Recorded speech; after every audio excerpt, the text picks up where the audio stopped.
The hole in this tree trunk will provide vital protection.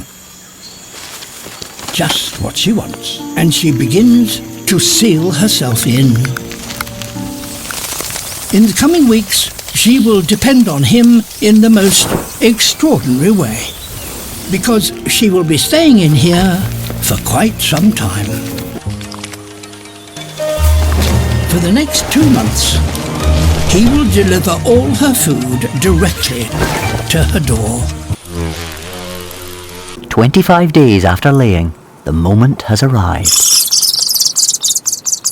She has a brood of 3, but after being cooped up for over 2 months, the lack of space and constant quarrelling is getting too much for her.